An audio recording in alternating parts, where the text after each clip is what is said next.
Happy Monday. Happy Monday, happy Monday. It's me and Emily Arnold. We're doing it. We're doing great. We're So doing far. great. So far, Emily so good. Arnold. Yeah, we can only be doing great when they're just like all the things. I want to say welcome to Topic. We're just if we you should know by now who we are, what we do.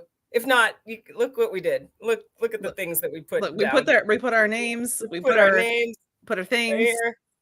You know, Shannon creates things. I create.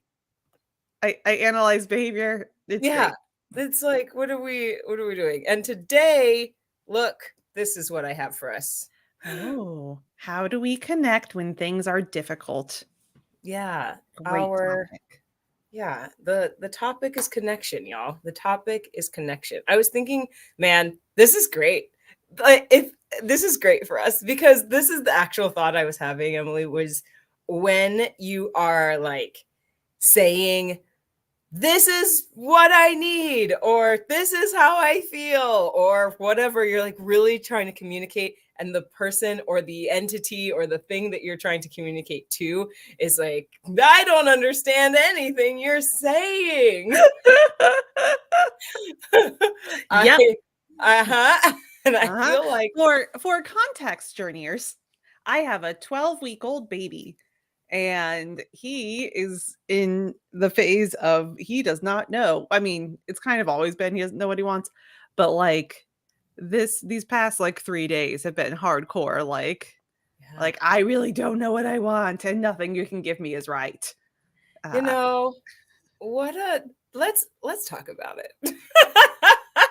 Let's talk about it because here's the thing. So in this little like how do we connect when things are difficult? Because there's obviously in your case there's this very I was going to say beautiful, but I mean as ugly as it is, as frustrating as it is, how about that? It's such a beautiful real world experience and very basic baseline experience of both mhm, entities communicating something mhm. and nigh the communication And, will and it's a funny thing because it's something that literally every person on the planet has gone through at least once, right? We were I would bet all my money that you were a baby and you didn't know what you wanted, and the people caring for you also didn't know what you wanted. yeah, Everyone, everyone did. everyone.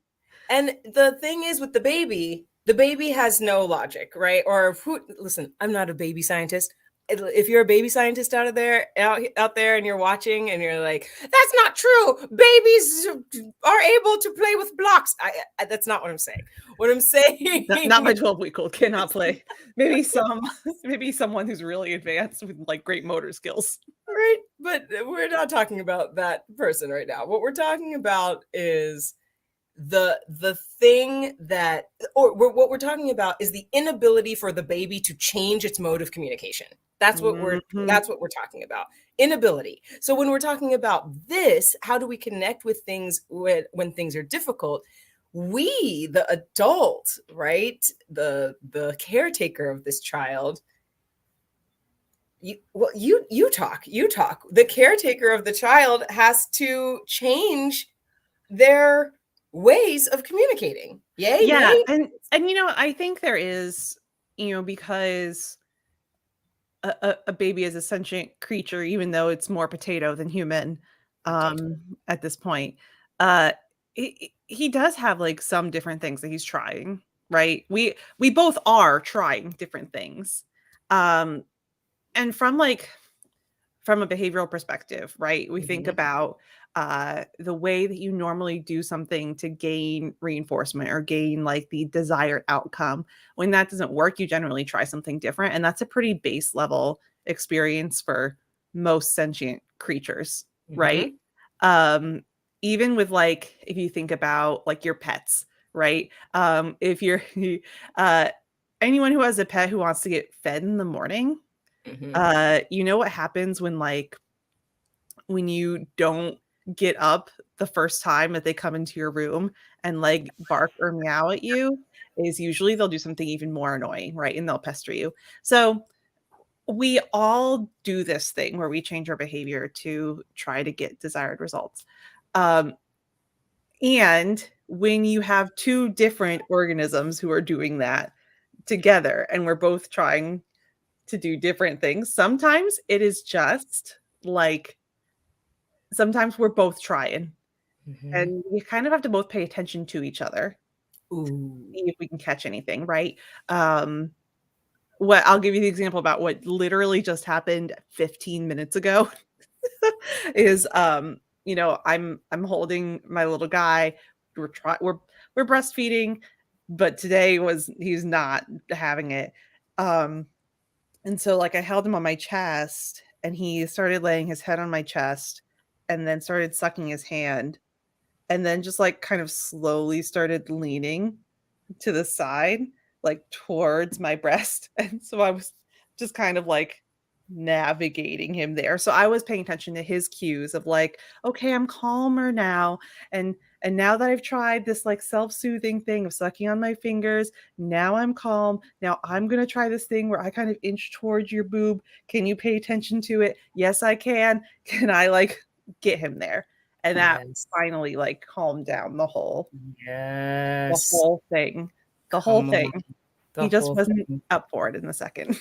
This is good. You know what? I'm gonna type it out because it's a 10T in case you weren't uh in case you weren't, now you will do this. Pay attention.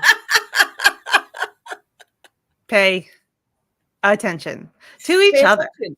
Yeah, to each other. And which is so what a wonderful improv tip, right? What a Mhm. wonderful improv tip because we have lots of tools available to us on the improv stage, right?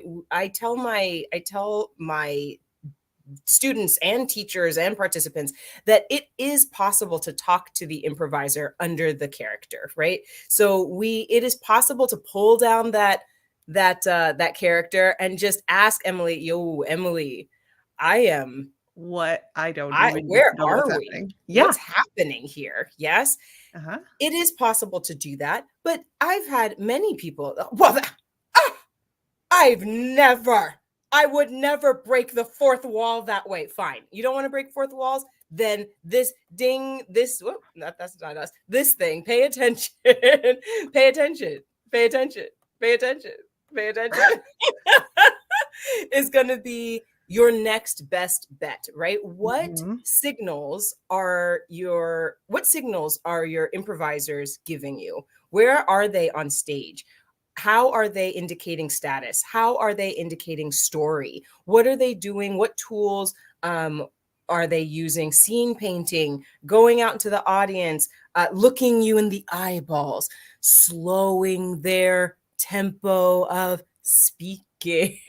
What clues are they giving you to let you know what your next move can be so that your communication so that you can still do this thing so that you can still communicate when the scene is difficult, when it's going off the rails, or when it is uh, at a loss for who, what, why, when, where. When Yeah. it's at a loss for those things, we still need to pay attention so that we can connect. Yeah, and those last few things that you said are especially important if that other person is the one who's lost, right? Hmm. Um, you pay attention to like it, the like you said, the improviser under the character, right? How they are doing things uh that is unique to them and that Hmm. maybe you've probably played with them a whole lot. You probably know like if Shannon is if Shannon is defaulting to singing happy birthday, that's usually means that she has nothing else going on, right? And so Like, so without her needing to pull down the screen to say, hey, I got nothing, I'm just gonna sing happy birthday. If we pay attention to the cues that we know that she has, we can be like, aha, she's struggling, we need to jump in and help. Mm-hmm. I'm thinking about on off stage where that shows up a lot very easily is when people are hungry. Also, when we all turn into babies. Yep. When we're hangry. Right? When they were hangry. And sometimes that shows up in aggressiveness. Sometimes it shows up in lethargicness. Sometimes it shows up with decision making paralysis, right? Mhm. These types of things. And if you know the person that you are with, then we start to understand, oh, they're hungry. They're hungry. Okay, let's fix this first and then move into whatever it is that we're here to do, whether that's vote or take your driver's test or whatever it is that you are here to do. Find your wedding dress. Let's pay attention. Let's do this thing so that we can. This is one way that right? Mhm. How do we connect when things are difficult? One way is pay attention. Mhm. Yeah, and Mm-hmm. um, I think when people are showing signs of other emotions across the emotional spectrum too, right? Especially like I've I've come to notice a lot of people's like when they're getting super anxious, uh, the little things that they do, Mm-hmm. right? Which also, once you start seeing those things uh, in other people, especially if they act a little bit aggressively or snippier or ruder or any sort of socially negative Mm-hmm. interaction that comes from that feeling, you start to get a little bit more empathy towards them, right? Nice. Mm-hmm. Uh, doesn't mean you still like them and you think it's okay, but like sometimes when I'm dealing with people who are a little more frustrating, I'm like, oh, I can see that they're anxious and this is why they are acting this way. Mm-hmm. Uh, and it can help give empathy if you want to accept that empathy in your life and make that connection with them. Yeah. Yes. You when you're talking about this finding the empathy, like looking to be empathetic, I'm gonna type this one out too. I think another how in the how do we connect when things are difficult? One is pay attention, and Mhm. another one is keep trying, Yeah. right? Yeah. Now, in that keep trying, I would also emphasize try slower. Mhm.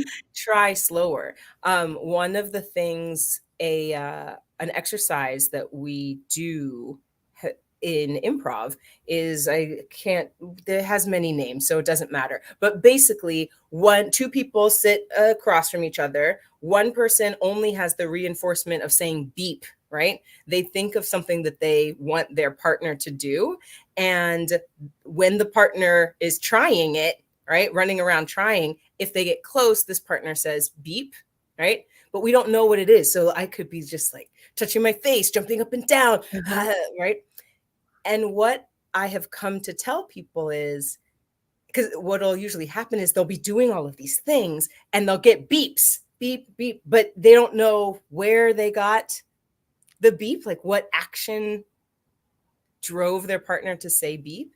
And what do you do in this spot? How do we connect when things are difficult? This is a difficult process. I want to connect with you because I want to give you the thing that you want me to do. How do I do that? I'm going to have to keep trying, just keep moving, yes, but also in that process, slow down so I know which one of these things is actually getting the feedback. Yeah. Mm-hmm. I it I always think about that from the opposite from the beeper Right, from the beeper's right. point of view. Because that is, you know, doling out reinforcement is 90% of my job Yep. and how I train people, right? Um and so part of that is also on the beeper. Um if that if the doer has difficulty slowing down, the beeper needs to find a way to be clear, right? Clear and Ooh. assist them in slowing down. Mm-hmm. Um, because when we think about reinforcement, I mean, I think this is a perfect example, right? If you're doing all these things and you hear a beep right after you did this, but that was because your beeper didn't get to you fast enough when you did this, you're Mm-hmm. going to think that this is the right thing. I realize as I'm saying this and this, if we ever turn this into audio, this is not helpful. It's true. Sorry. But now it's too bad. You'll know if you're listening to this, you don't know. You'll never know. You'll never know what I was doing. But and so the onus is kind of on both of us, right? Mm-hmm. Depending on who you Mm-hmm. are in that situation. So I think it's also important to recognize in your situation, who are you, the beeper or are you the doer? Whoa! Where is the mic? Are you the beeper or are you the doer? And listen, like, are you the beeper? Are you the one giving the reinforcement? Are you the one that's needing something from the other person? Or are you the doer? Are you the person who's moving around trying to fulfill this thing? And it is really important because it comes into, yes, slow down, keep going. They're coming. This one's coming. How do we connect when things are difficult? The how, I think one of them is also then realizing what role you're playing. And we are dropping. And sometimes you can be both, Yes. right? And Yes. sometimes both have to be true at the same time, Mm-hmm. right? Not always, but sometimes. Sometimes you're Mm-hmm. one, sometimes you're the other. But sometimes you do need to go slow and pay attention. Think about Mm-hmm. like mirroring exercises, Absolutely. right? When you're mirroring, you're doing both things. You're trying to pay attention to your other person, but you're also not moving at the speed of light. Just like hands up, hands down, flop, flop, flop, flop, flop. It's You true. you want to build that connection. Mm-hmm. And if you're in real life, if you're having like a conversation with someone, right? Or if you're on, say you're on like a first date, right? You're doing both things. You're paying attention to the person that you're going out with, but you're also probably taking your time with yourself, right? And you're probably not like your most excitable. Right. Right. Because you are trying to connect. This is what I'm assuming you're doing on this first date. You are trying to connect in whatever fashion that is, right? Mhm. And that is the goal. And when we're talking about improv, that's always the goal. Friends, if you listen, if you don't know yet, it's always the goal. Okay. Is to connect. And we talk about that in relationships, right? We talk Mhm. about that in why is this scene important? It's Mhm. important because of the relationship, right? Mhm. The mere fact, oh, and we can bring this back to you and feeding and breastfeeding. Well, yes, of course, feeding is important, right? Feeding is important because he has to live. Your child he has to Yeah. live, right? Yeah. So yes, but really, what we're trying to do is connect. We want to know. You want to know why. Why are you crying, baby? Why is it food? Like, okay, now that I know that, let's take steps. But in that process, the connection is feels like what we're really trying to strive for. You want to Mhm. know your child wants to know you. You want to continue this communication. It's important because theoretically you could just, and this is fine too, but there are very many other ways you could hand your partner off. Maybe you can ignore, you could completely ignore this crying. There's lots of ways that you could handle the beeping that your child is doing.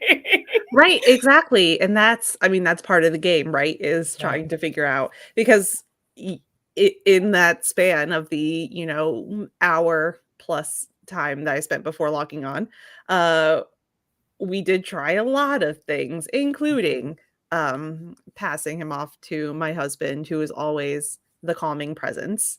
Uh, And, we tried that. Sometimes, like, I tried holding him, I tried putting him on his back. We do try like a whole bunch of different things. Um, and then sometimes we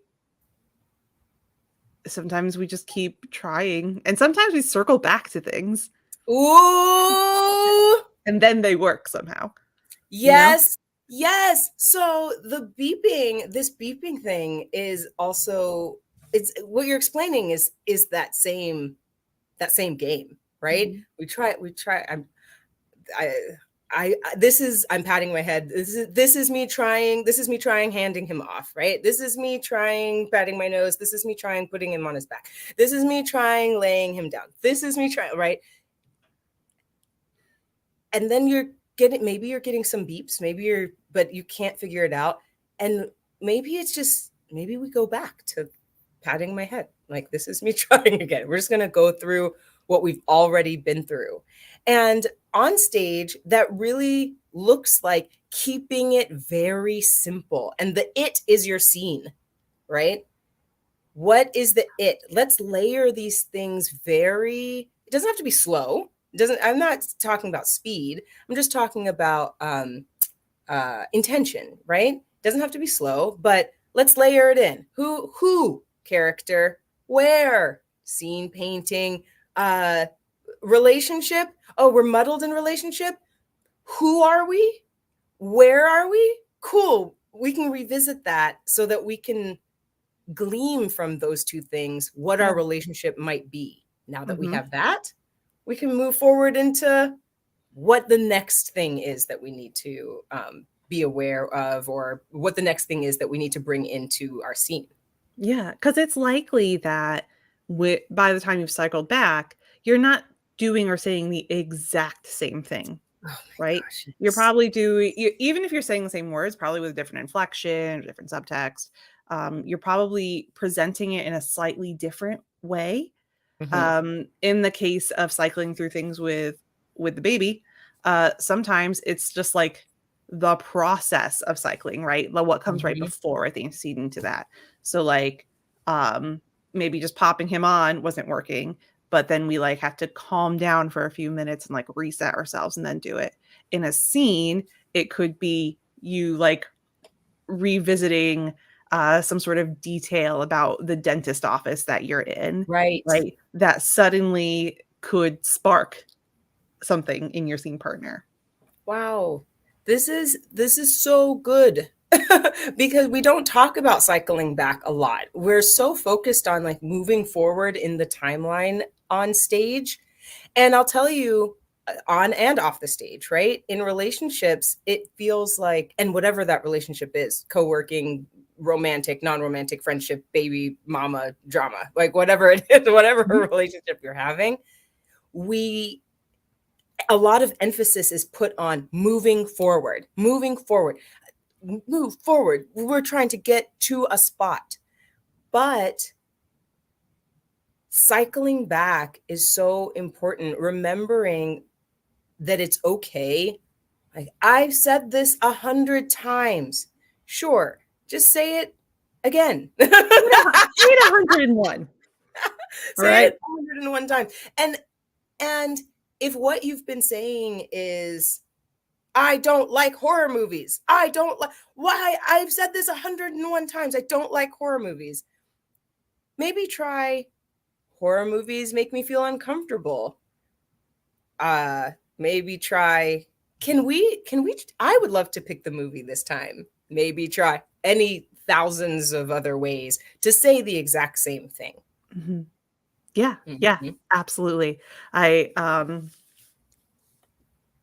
oh no, I lost it. Mom brain's kicking in and I lost my response to you. Well, it's out there in the ether. It's floating. It might come back. But while it's coming back, let's do this. We said, how, because this is just so fun for me. How do we connect when things are difficult? We've like actually covered some hows. Pay Mhm. attention. That was one. What is going on? What is your partner saying? What are you saying? What are all saying out of your mouth? But what are the people or pets or babies or environment, what are the subtle cues that are being given to you so that you're not just hearing beeps? So listen, pay attention. Mm-hmm. Then we have, I love this one, slow down, keep going, right? If we're patting our minds or patting our shoulders, whatever it is that we're doing or whatever it is that we're saying, keep trying. Slow down, keep trying. This isn't in here, but one of the connections we made there was remember, or at least be aware of whether you're the beeper or not the beeper or the doer, the beeper or the doer. Are you the paying attentioner or are you the do? Or are you the slowing downer? Yeah, exactly. And then we have this one, cycle back. It's okay. It's okay to say the same thing over and over and over again. And it's okay to do the same thing over and over and over again. That's, I mean, really, we're looking at comedy when we're starting to do that.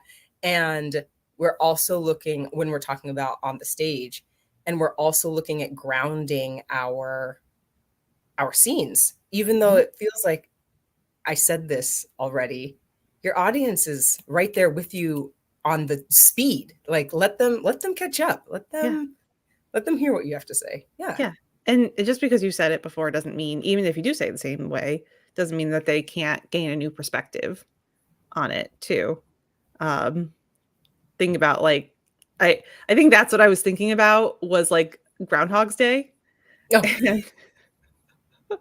Yeah. And how with every progressive day, he, you know, obviously every day is the same, but he has the perspective of like, oh, I didn't see it quite that way before, even though it's the same exact thing, right? And so that happens same with your scene partner or with your real life partner or whoever you're communicating with or working with, right?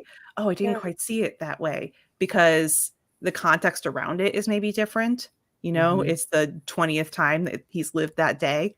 And so he has the context of 19 days beforehand. Or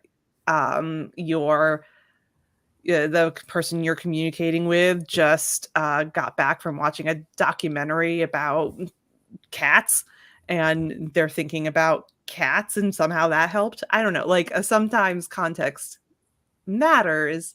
Often context matters with what you're saying, even if it's the same thing. Yeah.